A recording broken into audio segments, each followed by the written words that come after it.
ভালো লাগে আপনার এইসব ন্যাচারাল যেটা মনে বাংলাদেশের মতন ভাই আলু খেত দিয়ে আমাদের দেশের মধ্যে আমাদের বিক্রমপুর ভাই বুঝতে পারছেন আলু খেতে যখন যাইতাম এরকম আলু হাইল খেতে যাইতাম আর এরকম কুয়াশা পড়ে থাকতো এরকম আলু খেতে পড়ে থাকতো উস পড়ে থাকতো ভালো লাগে মানে সবুজের উপরে একদম কুয়াশার একটা আবরণ মনে হয় কি যে একটা সমুদ্র রস খাইতাম ভাই বুঝতে পারছেন রস খাইতো হারিয়াও জীবনে আসলে there is no memories in Canada but our back home we have a lot of memories over there. এখানে কোনো স্মৃতি নেই আমার মনে পড়ে না আমি চোখ বুঝলাম আমার কোনো স্মৃতি আছে না খালি জবাই কষ্ট হয় কোথায় কোন জায়গায় করছি এই সময়টা এত কষ্ট করছি এই সময়টা এমনি করছি আরে আল্লাহ জীবন কোথায় কাকে কোথায় নিয়ে যাবে কি করবে সে আসলে কেউ জানে না লাইফ ইজ ভেরি আনসার্টেন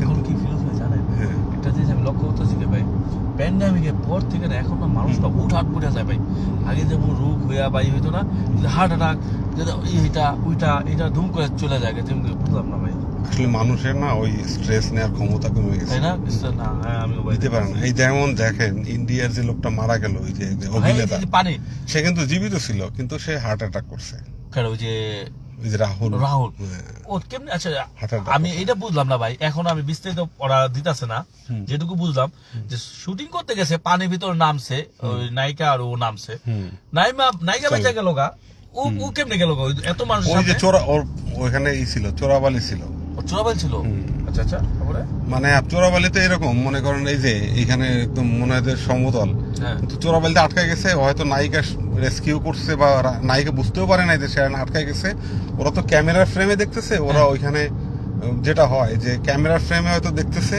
ওরা ছিল দূরে হয়তো জুম করে লং শট করতেছে ক্যামেরা দিয়ে যে সমুদ্রে ওরা গোসল করবে বা নামবে এরকম কিছু তো যতক্ষণে তাকে বুঝতে পারছে নায়িকা যখন বলছে যে সে কিন্তু ডুবতেছে ওরা হয়তো ভাবছে সে হয়তো ফানও করতে পারে কারণ এখানে তো শক্ত জায়গা নায়িকা চলে আসতেছে মেয়ে মানুষ আর সে ছেলে মানুষ সে কেন আসবে না সে হয়তো ফানও করতে পারে দেখবেন সিনেমার নায়ক নায়িকারা কান্না করলে মানুষ মনে করে এটা মনে অ্যাক্টিং এই জন্য জীবনটা আসলে সিনেমা না এই জন্য এই মোশাররফ করিম একটা নাটক আমি দেখছি যে মায়া কান্না সে মানুষের জন্য টাকা নিয়ে কাঁদতো একসময় তার মার জন্য কান্নার মতো তার চোখে আর পানি নেই সুতরাং জীবনটাকে যদি কেউ মেকি বানায় আমি অনেক সময় বলি যে please don't make your life expensive এর কারণ হলো আপনি যদি দামি কাপড় দামি লাইফে অভ্যস্ত হয়ে যান আপনি you can't back again your poor life your simple life সুতরাং আপনি কোনোভাবেই লাইফে এক্সপেন্সিভ করবেন না আপনার একটা 2 লাখ টাকার মোবাইল কেনার সামর্থ্য আছে আপনি 10,000 টাকার মোবাইল কিনেন দেখবেন আপনার মধ্যে একটা ফিল আসবে you feel that I am the rich person কিন্তু আপনি যদি 2 লাখ টাকা সামর্থ্য 3 লাখ টাকা একটা ফোন কিনেন আপনাকে নিজেকে ফকির মনে হবে কারণ আপনার আর অবশিষ্ট কিছু নাই আপনার ব্যালেন্স নাই এই ফোনটা হারাই গেলে আপনি শেষ you are nothing you are done সুতরাং আপনার একটা $80,000 যেটা গাড়ি কিনলেন আপনি আপনার কোনো ব্যালেন্স নাই আল্লাহ না করে গাড়িটা কোনোভাবে আপনি হয়তো ইন্স্যুরেন্স কোম্পানি আপনাকে দিবে বা এই দিবে সেই দিবে সেটা তো পরের ব্যাপার তো ইনস্ট্যান্টলি আপনি যে ব্যাকআপটা এটা কোথায় ব্যাংকে একটা কিছু অ্যাসেট থাকলে কি যে শক্তি লাগে বা কি লাগে হ্যাঁ অবশ্যই আপনার 4টা কন্ডো আছে 2টা কন্ডো ভাড়া আপনি পান নাই ইউ ডোন্ট বদার কিন্তু আপনার একটা কন্ডো আছে আপনার মান্থলি আপনার ইনস্টলমেন্ট আছে আপনি ভাড়া পান নাই আপনার মাথা নষ্ট হয়ে গেছে how I have to pay my instalment সুতরাং please don't make your life expensive কোনোভাবেই না আপনি 2 পা দিয়ে কখনো সমুদ্র গভীরতা মাপা ঠিক না তো এরকম তো যাই হোক রাহুলের কথা বলি যে রাহুল ভাবছে যে সে মানে চুরাবাইতে ডুবে গেছে নায়িকা ধরতে পারলো নায়িকা সাইড থেকে সে চলে আসছে নায়িকা আমরা তো ফ্রেমে দেখি যে তারা খুব বন্ধু তারা প্রেম করে আসলে ওখানে তো ওরা তো সবাই কমার্শিয়াল রাইট হ্যাঁ ওর মতো করে চলে আসছে ও মনে করছে সে আসবে পরবর্তী সে যখন পিছনে ফিরে দেখছে সামথিং রং ওরা হয়তো দূরে ছিল যারা ক্যামেরাম্যান বা যারা শুটিং এর ওরা হয়তো দেখছে যে ততক্ষণে হয়তো সে ডুবে গেছে এবং ওকে রেস্কিউ করছে সে পানি খাইছে তারে উঠাইছে হসপিটালে নিয়ে গেছে 10-12 কিলোমিটার দূরে কিন্তু ওতে ভয়টা পাইছে ও হার্ট অ্যাটাক করছে খুব সম্ভবত কিছু মানুষ আছে দেখবেন এই যেমন দৌলতদিয়াতে লঞ্চ ডুবলো বাস পড়ে গেল ফেরি থেকে একটা বাচ্চা ছেলে সে সাঁতরায় উঠে চলে আসছে তার হাত ধরে। কিন্তু অনেক ইয়াং লোক করছে তো মোটা সোটা অনেক, তারা হয়তো সাঁতারও জানে, কিন্তু তারা এমন একটা বেকায়দায় ভিতরে পড়ছে, বা তারা হয়তো সে ওয়েগুলো জানলা উইন্ডোগুলো তো খোঁজার সুযোগ তারা পায় নাই। কারণ আসলে তাদের মৃত্যু আল্লাহ ভাবে সেট করা। কারণ একজন বলতেছে যে আমার পায়ের তলায় মাটি ঠেকছে, আমি মনে করছি তাহলে মনে হয় আমি বাসের বাইরে। দেখেন তার এই রিয়েলাইজটা ব্রেনে সিগন্যাল দিচ্ছে যে তুমি কিন্তু বাসের বাইরে, তুমি কিন্তু ভিতরে না। তখন সে উপরে ওঠার চেষ্টা করছে এবং উপরে উঠে আসছে। তার মানে আল্লাহ তাকে বাঁচাবে। আর যাকে বাঁচাবে না সে মনে করেন ওই একতলা থেকে পড়ে মরে যাবে, এটাই আমাদের স্বীকার করা উচিত। তবে আল্লাহ তো যদি বাঁচাতে, আল্লাহ তাআলা চাইছে তুমি বাঁচো।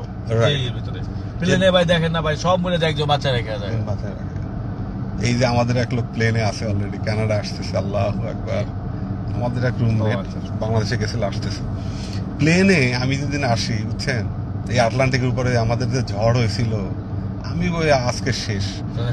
35,000 ফিট উপরে যদি প্লেন যদি কাঁপে তাহলে বুঝেন কিছু একটা হইতেছে ভাই। এটা কিন্তু আমরা যে প্লেনটা না ভাই, এটা ওইটা আরো রিসার্চ করে আরো কিছু মানে একদম একটা সেকেন্ড মুহূর্তে ভাই, একটা সেকেন্ড যদি এত ঘন্টা ভাই, 14 ঘন্টা থাকে, 10 ঘন্টা, এটা এত ভারী নিয়ে একটু প্লেন ইঞ্জিনটা বন্ধ হয়ে গেলে শেষ। আর সময় তো আর যায় না, আকাশ ফিক্স, সব ফিক্সড। মনে হয় যে আমরা একটা জায়গায় স্থির, বিমানটা একদম স্থির হয়েছে, শুধু সাদা তুলার মতো উঠতেছে আশপাশে। আল্লাহু আকবার, আল্লাহু আকবার। আমি সত্যি কথা, আমি সবচেয়ে ভয়ঙ্কর হলো রোলার কোস্টার আছে বিমান। আমি বিমানে 12 ঘন্টা বা 18 ঘন্টা জার্নি হোক, আমি কখনো ঘুমাইও না। আমি মাঝে মাঝে নাটক দেখি, আর ওই গুগল ম্যাপ দেখতে থাকি, নেভিগেশন দেখতে থাকি, মনে সান্ত্বনা দেয়, এই তো আইসা পড়ছে। আসলে রাস্তা তো অনেক দূর। আমি কখনো কোনো ম্যাগাজিন আমি মাঝে মাঝে বাংলা নাটক আমি খুব নাটকের ভক্ত, বিশেষ করে মুশাররফ করিম নাটক দেখি, আমি ওইগুলো ছাড়ি। কিন্তু কি হয়, ওই যে 10 মিনিট দেখার পরে আবার মনোযোগ ছুটে যায়, হ্যাঁ আমি তো বিমানে, আবার দোয়াদুপ করতে থাকি। আমি জানি যে আমার এই টেনশন আতঙ্কে কোনো কিছু যায় আসবে না, যা আছে নির্ধারিত। তারপরেও ওই যে ব্রেন বিবেক এমন খারাপ জিনিস, আপনাকে দংশন করতে থাকে সারাক্ষণ। যেমন বাংলাদেশে কোনো একটা খারাপ কিছু হইলো, দেখবেন আপনি না নিতে পারতেছেন না, অথচ অনেকেই নিতেছে, তার মধ্যে দিয়ে তারা যাইতেছে। মানে অনেক লোক আছে তারা ঝামেলাই পছন্দ করে, তাদের ধারণা। আমি যখন মানে চাকরি করতাম, আমার বস আমার বলতেছে, আচ্ছা কোনো প্রবলেম হইলে আপনি এত অস্থির হয়ে যান কেন? প্রবলেম মানে তো আপনার ইনকাম বেশি হবে। ওই লোকটা টিকিট মিস করছে, ফ্লাইট মিস করছে, মানে আপনি আবার ডেট চেঞ্জ করে দেবেন, আমাদের অফিসে 2-4 হাজার লাভ বেশি হবে। এই হলো তার থিওরি। আর আমার থিওরি, লোকটা কেন ফ্লাইট মিস করলো, সে তো সময় মতো যাইতে পারতো, তাকে আমি সবকিছু গাইড করে দিছি। এটা আমারও কেন একটা মানুষ কেন ওই করলো ভাই, আমার তার টাকা নষ্ট হইতেছে, আমার মেজাজ খারাপ হইতেছে। ভাই তুমি কেন ফ্লাইটে আগে গেলা না, আধা ঘন্টা আগে কেন গেলা না? করুক, আবার আইবো, আবার টাকা দিব, আবার আমি ডেট চেঞ্জ করব। আমার বস বলতেছে যে আপনি এরকম কেন? তারা মিস করলে তো আপনার জন্য আর ইনকাম বাড়লো। এটা যদিও আমার প্রিভিয়াস বস না, মানে ইমিডিয়েট বস না, অনেক আগের বস। আমার প্রিভিয়াস বস ভীষণ ভালো মানুষ, এবং আলহামদুলিল্লাহ আসলে আল্লাহ তাকে ভালো রাখুক, সবাইকে ভালো রাখুক, সুস্থ রাখুক। আমাদের দেশটা ভাই অনেক ভালো ভাই, যদি আমাদের দেশে যদি মানে যদি দুর্নীতি না থাকতো, ভেজাল না থাকতো। দুর্নীতি তো আমরা করি, সরকার করে না। না সরকার করি, সরকার কি ভাই এত কিছু তো ই দেওয়া সম্ভব নাকি ভাই? আমরা যদি জনগণ ভালো থাকতাম, সরকার কি বাধ্য? সরকার কিছুই না, সরকার একটা আইন করে দেবে, মানবে তো জনগণ। মানবে তো জনগণ, রাইট? এখন সরকার আপনার ওই যে স্বরাষ্ট্রমন্ত্রী কে যেন বলছিল যে ডেঙ্গু হইলে আমরা কি ঘরে ঘরে মশাই টানে দিয়ে আসবো। কথাটা শুনতে খারাপ লাগছে, কিন্তু বাস্তব কিন্তু এটাই। আপনার আঙিনা যে আপনি পরিষ্কার না রাখেন, তাতে ডেঙ্গু হবেই। এখন সরকারে বললাম, সরকার ভেজাল ঔষধ দেয়, এই দেয় সেই দেয়, সরকার আমি গালি দিয়ে আমি চুপচাপ বসে আছি।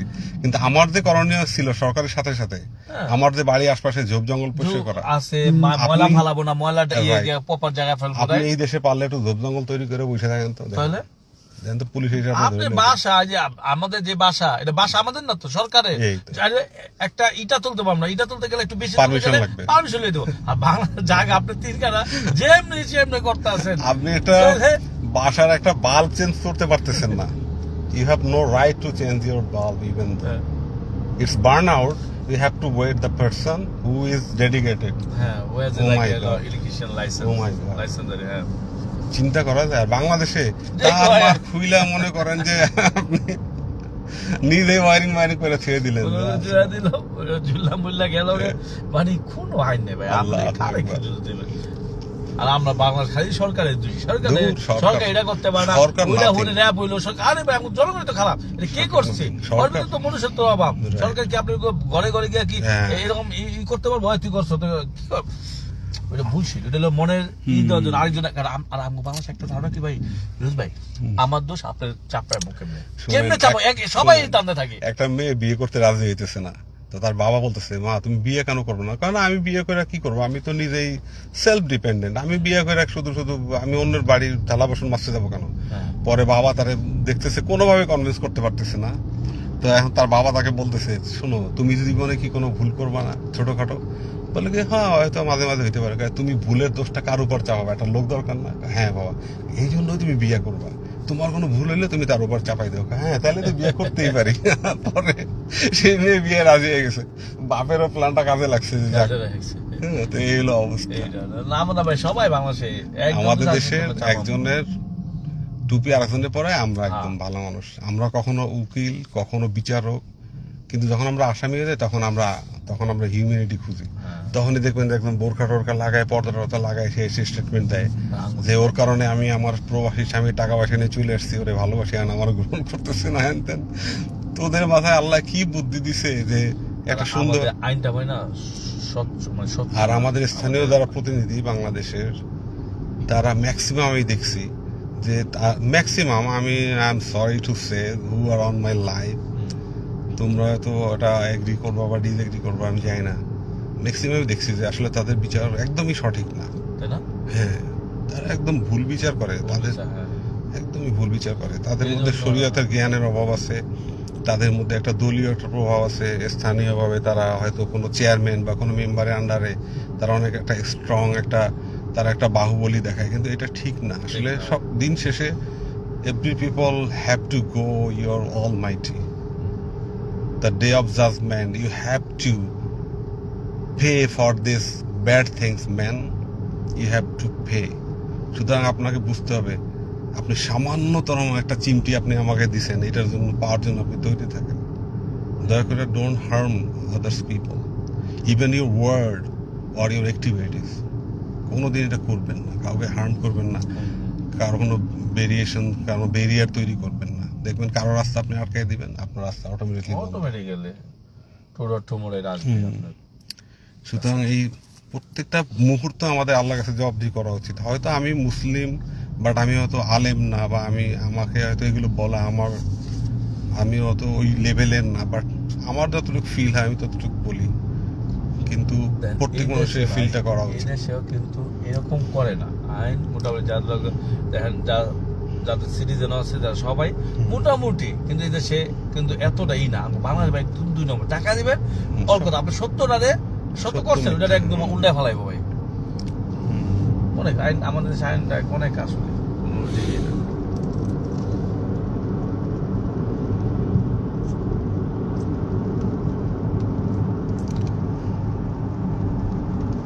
আস্তে আস্তে কিন্তু ঠান্ডার প্রকোপ বাড়তেছে, তাই না? আমি জ্যাকেট পরছিলাম, তারপর আমি জ্যাকেট খুলে যে কখন চলে পড়ছি। সমস্যা নাই, গাড়িতে তো হিটার আছে, কিন্তু বাইরে গেলে বোঝা যাবে যে কি টেম্পারেচার এখন বাইরে। হ্যাঁ কিন্তু এখন আমি জ্যাকেট খুলি,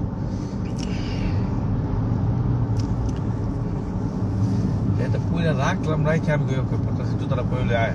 আমি তো আজকে এক্সট্রা জ্যাকেট আনি নাই, আমি অনেক সময় আমারও গাড়িতে কাপড় চোপড় থাকে সব। এই যে 60 রাস্তা, 60 it's not a big deal, I think 60 is okay. 60 আপনি ওখানে 50 60 একটু জায়গা 60 আর 80 আছে, মেইনটেইন স্পিডটা মেইনটেইন করলে আছে। কত সুন্দর দেখেন, কোনো নয়েজ নাই, কোনো গ্যাঞ্জাম নাই, কোনো কিছু নাই। মানে এই দেশে কানাডা একটাই শান্তি যে আপনি কি করতেছেন এর জন্য আপনি রেসপন্সিবল, কেউ রেসপন্সিবল না। আমি বেশ কয়েকটা দেশে ঘুরছি, 6-7টা দেশ ঘুরছি সব মিলে। আমার খুব ইচ্ছা ছিল যে আমি বাংলাদেশে চাকরি করতাম, আমার তো ছুটি দিত না। আমি ট্রাভেল এজেন্সি ছিলাম, তো আমার ছুটি দিতই না স্যার, ছুটি চাইলে খুব একটা মানে বাংলাদেশে ট্রাভেল এজেন্সি ভালো ব্যবসা ছিল। 80, হ্যাঁ এখন আমরা 80 রাস্তায় আছি। বাংলাদেশের ট্রাভেল এজেন্সি ব্যবসা সবসময় ভালো, কিন্তু যারা আমরা ট্রাভেল চালাই হ্যাঁ যারা, তাদের নীতিগত কিছু প্রবলেম আছে। কেউ someone wanna make more profit by a single ticket. I never appreciate it. মানে একটা মিনিমাম একটা স্ট্যান্ডার্ড থাকা উচিত। একটা টিকিটে মানুষ 500, 1000, 2000 লাভ করে, কিন্তু অনেকে দেখা যায় যে এটাকে নিয়ে গ্যাম্বলিং করে। বিভিন্ন এজেন্সি আছে দেখবেন বাংলাদেশে টিকিট নাই, ঢাকা টরন্টো টিকিট নাই, তার কাছে গেলে পাওয়া যাবে কত, 3 লাখ টাকা দেন পাওয়া যাবে, অথচ সিস্টেমের সিট নাই। মানে কিনা রেখে দেয়, বিমানের সাথে তাদের একটা থাকে, চুক্তি থাকে বিমানের মানে এটা তো মানে আমি তো অন লাইভ এটা বলা ঠিক না, তারপরে বিমানের কিছু অসৎ অফিসার আছে, তারা বিভিন্নভাবে সিট ঠিক করে এজেন্সি, এবং এজেন্সির নামে ডেডিকেটর থাকে। ইভেন তো এমন ফ্লাইট আছে, কমার্শিয়াল ফ্লাইট, যেগুলো তারা এজেন্সির কাছে বিক্রি করে রেখে দেয়, পুরো ফ্লাইট এত সিট, 400 সিট, ঠিক আছে আপনার আমি 40,000 টাকা করে দিলাম, আমি যে দামে বেচতে পারি। এজেন্সি ফ্লাইট কিনা নেয় অলিখিত। হ্যাঁ, অনেক টাকা আছে তো এজেন্সি বাংলাদেশে যারা যতগুলো টপ 10 আছে এজেন্সি, আচ্ছা আচ্ছা, প্রত্যেক লোক তো এইভাবেই টাকা কামাই করছে, এটা তো ওপেন সিক্রেট, সবাই জানে। কিন্তু তারা এত বড় মাফিয়া, না কোন সরকার মন্ত্রী কি বলবে তারে? কিছু টাকা দেয় মন্ত্রীকে হয়তো মন্ত্রী তার বিরুদ্ধে অ্যাকশন গেলে তার মন্ত্রিত্ব চলে যেতে পারে, মাঝখানে মন্ত্রী কিছু টাকাও মিস করলো, রাইট? হ্যাঁ, সবাই দিয়ে দিত খায়, রাইট? আপনি যখন একজন ইওনো ধরেন, একজন ইওনো যখন একটা এলাকায় যায়, যদি উপজেলা চেয়ারম্যান বিরুদ্ধে সে অ্যাকশনে যায়, তার তো বদলি হয়ে যাবে, তার কোনো লাভ নাই। কিন্তু সে যদি উপজেলা চেয়ারম্যানের সাথে লিয়াজও করে, তার অ্যাকাউন্টে দেখা যায় মাসে 5 লাখ 10 লাখ টাকা আসতেছে, তাহলে সে কোন অপশনটা নিবে? কেউ স্রোতের বিপরীতে যাইতে চায় না, কারণ মেরুদণ্ড শক্ত না। আওয়ামী লীগের পতন হলে একজন ইওনো স্ট্যাটাস দিল যে বঙ্গবন্ধু সব হ্যান দেন, তার চাকরিটা চলে গেল।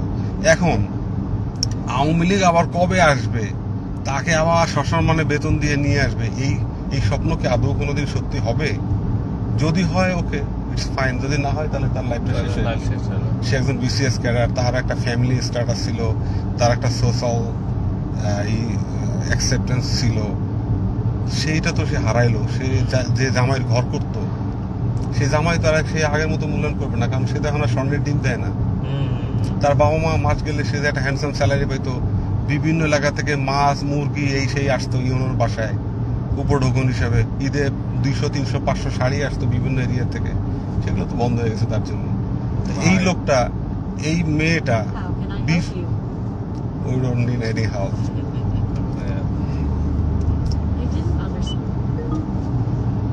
He's telling, I don't understand you.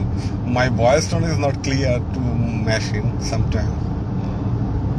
So দেখেন, এই যে মেয়েটা যে ইউনোসে বঙ্গবন্ধুকে ভালোবাসতে গিয়ে তার জীবনটা বিসর্জন দিল, তার শিক্ষা বিদ্যা, তার সোশ্যাল তার যে স্ট্যাটাসটা সে বিসর্জন দিল, সে হয়তো বেশি দামে ভবিষ্যতে বিক্রি হবে, অথবা তার জীবনটা শেষ হয়ে যাবে। তা এই রিস্কটা তো সে নিল। এখন সবাই একরকম না, হয়তো সে বাই বর্ণে এরকম, সে চ্যালেঞ্জ দিতে পছন্দ করে। আর যারা মনে করেন যে ওই বলে না যে তেলাপোকা টিকিয়ে আছে, অতিকায় হস্তি লোপ পাইয়ে আছে, তার মানে তেলাপোকারা টিকে থাকে, কারণ তারা তো থাকে একদম অন্তরালে, তারা রাতের অন্ধকারে বের হয়, তারা খাবার টাবার খুঁজে খায়, আবার তারা গাপটি মেরে বসে থাকে। কারণ হাতি তো নিজেকে লুকাইতে পারে না, সে তো তার অস্তিত্ব জানান দিবেই।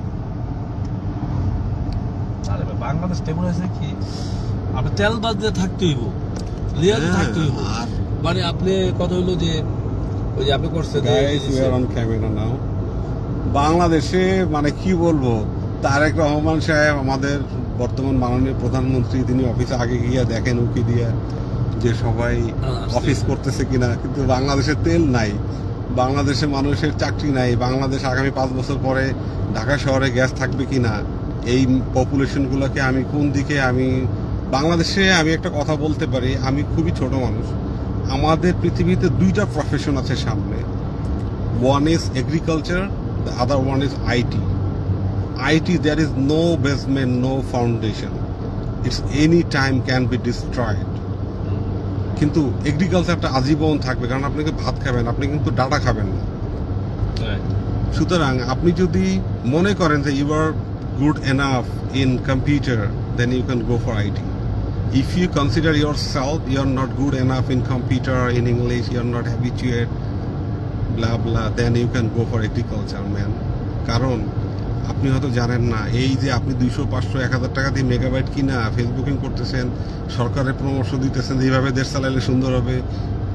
তারেক রহমান আগে আগে অফিসে গেছে, কি মহান মানুষ, একটা হাফ শার্ট পরে সে অফিস করতেছে, সে সিম্পলি একটা ট্রাউজার পরে অফিস করতেছে। This is not a good prime minister symptom. He should be messy, he should not be Hamza, he should not be Hamza, he should not be messy, he would be messy. কারণ আপনি বাংলাদেশ একটা supersonic বিমান, এই বিমান যদি আপনি একটা ভুল ডিসিশন নেন, পুরো বাংলাদেশটা ডিস্ট্রয়েড হয়ে যাবে। আপনি বুঝতেছেন যে বাংলাদেশ, আপনি যে চেয়ারটা বসছেন, এই চেয়ারটা কতটা ডেঞ্জারাস একটা চেয়ার। শেখ হাসিনা বাংলাদেশের জন্য যা কিছু করছে, এই দেশের মানুষ তার কোনো মূল্যায়ন করে নাই। এই দেশের মানুষ বুঝবে এক সময়, তখন রিয়েলাইজ করবে। তখন বাঙালি তো আমরা জানি যে তার থাকতে তাতে মর্যাদা দেয় না। বঙ্গবন্ধু আমাদের বাঙালি জাতির জনক, তার মাথায় আমরা যদি প্রসাব করতে পারি, জিয়াউর রহমান স্বাধীনতার ঘোষক, তাকে নিয়ে যে আমরা বিভিন্নভাবে ব্যঙ্গ করতে পারি, তা আমরা যে অকৃতজ্ঞ জাতি এটা সবাই জানে। এবং আমরা ওয়ার্ল্ডে বাঙালি শুনলে আমাদের বলে তুমি একটু পিছনে দাঁড়াও, just move back, okay, just keep yourself back, you are from Bangladesh, just keep yourself back. এগুলো আমাদের স্ট্যাটাস ওয়ার্ল্ডে। সুতরাং আমরা আমাদের জাতিকে যদি সম্মান না করি, আমাদের জেনারেশন, আমাদের পূর্বপুরুষ যদি আমরা সম্মান না দিই, কে স্বাধীনতা ঘোষণা দিচ্ছে কে না দিচ্ছে, এইটা নিয়ে যদি আমাদের দেশে বছরের পর বছর যদি গসিপ হয়, চিট চ্যাটিং হয়, এইটা এই রবীন্দ্রনাথের মতো বলতে হবে যে এই জাতি ইহা নিয়ে ইহা লই আমি কি করিব। আরে স্বাধীনতা ঘোষণা যেই দিছে, স্বাধীন তো হয়েছে, এইটা নিয়ে আপনি কেন serious? Why you are serious people? আপনি নিজের ভবিষ্যৎ করতে পারতেছেন না, আপনি ইনকাম করতে পারতেছেন না, আপনার ফ্যামিলি আপনার সামনে, আপনি ভবিষ্যতে বিয়ে করবেন বা আপনি কারো সংসারে যাবেন, আপনার কোনো স্কিল নাই, আপনি রান্না পারেন না, আপনি ড্রাইভিং পারেন না, আপনি চুল কাটতে পারেন না, আপনি ভ্যান চালাইতে পারেন না, আপনি ট্রাক্টর চালাইতে পারেন না, ধান রোপণ করতে পারেন না, আপনি কম্পিউটার জানেন না, you are good for nothing. So what about your future? আপনি তো কিছুই পারেন না, আপনি পারেন মানুষের সমালোচনা করতে। তাহলে আপনি দেশের জন্য তো বোঝা, এই দেশের মানুষ কোটি কোটি মানুষ, আপনি তো বোঝা। আপনি কেন নিজেকে সম্পদ বানান না? আপনি নিজেকে সম্পদ বানান। আপনি what ever your family status, একজন রিক্সাওয়ালার ছেলে, সেও তো ইঞ্জিনিয়ার হয়, সেও তো বিশেষ ক্যাডার হয়। এখন আপনি যদি বলেন যে সে তার জ্ঞান আছে, না, every people has same brain, every people. সে তার ব্রেনটাকে সময় মতো কাজে লাগাইছে। আপনি আজকে ইউরোপ যাবেন, কানাডা যাবেন, আমেরিকা যাবেন, এই জন্য তো আপনি আজকে প্ল্যান করলে আজকে যেতে পারবেন না। একটা দীর্ঘমেয়াদী আপনাকে প্ল্যান নিয়ে আস্তে আস্তে ধীরে ধীরে আগাইতে হবে। তাহলে আল্লাহ আপনার প্রার্থনাটা শুনবে। আপনি আল্লাহকে বললেন যে আল্লাহ, আমি লটারির জন্য 40 লাখ টাকা পাই, আপনি লটারি একদিনই কিনছেন। এখন আপনার আগে তো আরো অনেকে আবেদন করে রাখছে আল্লাহর কাছে, আল্লাহ কারটা শুনবে? তা আপনি লটারি কিনতে থাকেন, তাহলে হয়তো এক সময় আপনার সিরিয়ালটা আসবে। আপনি একদিন কিনে আল্লাহর কাছে চাইলেন যে আল্লাহ আজকে আমার লটারি দিয়ে দাও, আর মসজিদে আমি 10 লাখ টাকা দিব। আল্লাহ শুনলো না, আপনি বললেন যে আল্লাহ, তোমার যে আমার বিশ্বাস না হয়, তাহলে তোমার 10 লাখ টাকা তুমি রেখে আমার 30 লাখ টাকা দাও। বুঝতে পারছেন? আমরা এই থিওরিতে বিশ্বাস না করি, আর আমরা একজন সফল মানুষকে সম্মান করব, তাকে গসিপ করব না। আমরা মাহফুজুর রহমানকে নিয়ে ট্রল করি। মাহফুজুর রহমান তার লাইফে যা করছে ওইটা আমরা একজন আমি করতে পারবো না। আমরা শেখ হাসিনাকে নিয়ে ট্রল করি, শেখ হাসিনার দেশের প্রতি যে কন্ট্রিবিউশন, আপনি যে একটা চুলও ছিলেন না এই দেশের জন্য। সুতরাং আমরা মানুষের প্রতি রেসপেক্টফুল হই। আমরা বর্তমান যে সরকার, তার প্রতি আমাদের সমর্থন থাকবে, তার ভালো কাজে সমর্থন থাকবে, তার খারাপ কাজে আমরা অবশ্যই চেষ্টা করব তাকে বোঝানোর। সেটা কোনো তীব্র ভাষায় না, কোনো ব্যঙ্গাত্মক ভাষায় না, সম্মানের সাথে, সুন্দর। কারণ প্রত্যেক মানুষ তাদের নিজস্ব চিন্তা চেতনা, ভুল ভ্রান্তি থাকতেই পারে। অসংখ্য অসংখ্য ধন্যবাদ যারা আমার লাইভে ছিলেন। সবাই ভালো থাকবেন।